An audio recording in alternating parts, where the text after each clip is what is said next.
Price the Lord. ஆண்டவராக இயேசு கிறிஸ்துவின் நாமத்திலே உங்களை அன்போடு வாழ்த்துகிறேன். கர்த்தர் கொடுத்த ஒரு புதிய நாளுக்காய் நாம் ஆண்டவருக்கு நன்றி செலுத்துவோம். விசேஷமா இந்த நாளிலே கர்த்தருடைய வார்த்தை யோவான் எழுதின சுவிசேஷம் 15ஆம் அதிகாரம் 7ஆம் வசனம்.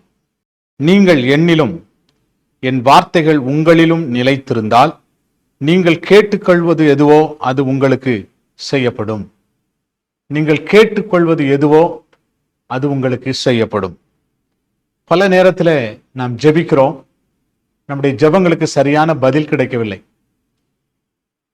அந்த ஜெபங்கள் ஆண்டவர் கேட்கிறாரா என்கிற ஒரு பெரிய சந்தேகம், உண்மையாகவே என்னுடைய ஜெபத்திற்கும் பதில் வருமா என்கிற ஒரு பெரிய கேள்விக்குறியோடு நின்று கொண்டிருக்கிறோம்.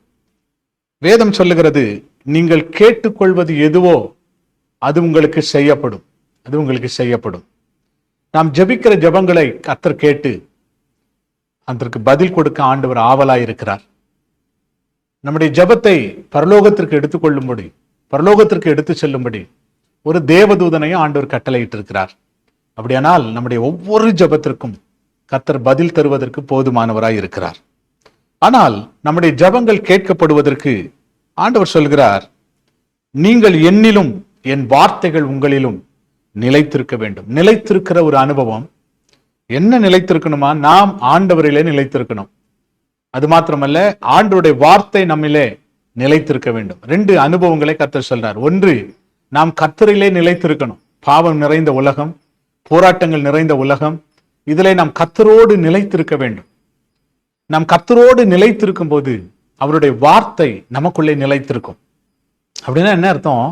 அவருடைய வசனத்தை வாசிக்கிறது மட்டுமல்லாமல் அந்த வசனத்தின்படி நடக்கிறவர்களாய், அந்த வசனம் நமக்குள்ளே கிரியை செய்ய விட்டு கொடுக்கிறவர்களாய், அந்த வசனத்தின்படி செய்கிறவர்களாய் நாம் மாறும்போது, அந்த வசனத்தின்படி நாம் நிலைத்திருக்கும் போது, அந்த வசனத்துக்குள்ளே நிலைத்திருக்கும் போது நம்முடைய ஜெபங்களை கர்த்தர் கேட்பார். நம்முடைய ஜெபங்கள் கேட்கப்படுவதற்கு ரெண்டு காரியங்களே ஆண்டவர் சொல்றார். ஒன்று, நாம் கர்த்தருக்குள்ளே நிலைத்திருக்கணும். இன்னொன்று, அவருடைய வார்த்தை நமக்குள்ளே நிலைத்திருக்கணும். அவருடைய வார்த்தை நமக்குள்ளே நிலைத்திருப்பதற்கு நான் விட்டு கொடுக்கணும். நான் வேதத்தை வாசிக்கணும். நான் கர்த்தருக்குள்ளே நிலைத்திருப்பதற்கு என் வாழ்க்கை ஆண்டவர்கிட்ட ஒப்பு கொடுக்கணும். இந்த ரெண்டு அனுபவங்கள் நமக்குள்ள இருக்குமானால் நம்முடைய ஜெபங்கள் ஆண்டவருடைய சமூகத்தில் ஏறெடுக்கப்படும். நம்முடைய ஜெபங்களுக்கு கட்டாயம் கர்த்தர் பதில் கொடுத்து நம்மை ஆசீர்வதிப்பார். நம்ம எல்லாரும் ஜெபிக்க போகிறோம். நல்ல ஆண்டவரே, நாங்கள் நன்றியோடுமை சமூகத்தில் வருகிறப்பா. நாங்கள் எல்லாம் ஜெபம் பண்ணுகிறோம். எங்க ஜெபத்திற்கெல்லாம் பதில் தருகிறவரே, ஜெபத்தை கேட்கிறவரே, மாம்சமான யாவரும் இடத்தில் வருவார்கள் என்ற வசனப்படி நாங்கள் உடைய சமூகத்தில் வருகிறப்பா. எங்கள் ஜெபங்களுக்கெல்லாம் நீர் பதில் தாரும். எங்களை விட்டு கொடுக்கிறப்பா. என்னை விட்டு கொடுக்கிறேன். நானும் நிலைத்திருக்கவும், உடைய வார்த்தை எனக்குள்ளே நிலைத்திருக்கவும் நான் இடம் கொடுக்கிறப்பா. என்னை தாழ்த்துகிறேன், என்னை வெறுமையாக்குகிறேன். கர்த்தருடைய சமூகம் எங்களோடு கூட இருக்கட்டும். எங்கள் ஜெபங்களுக்கெல்லாம் பதில் கொடுத்து தேவ பிள்ளைகளை மகிழ பண்ணும்படி ஜெபிக்கிறோம். ஆசீர்வதி இயேசுவின் நாமத்தில் வேண்டிக் கொள்கிறோம் நல்ல பிதாவே. ஆமென், ஆமென். Praise the lord. God bless you. கர்த்தர் உங்களை ஆசீர்வதிப்பார். ஆமென்.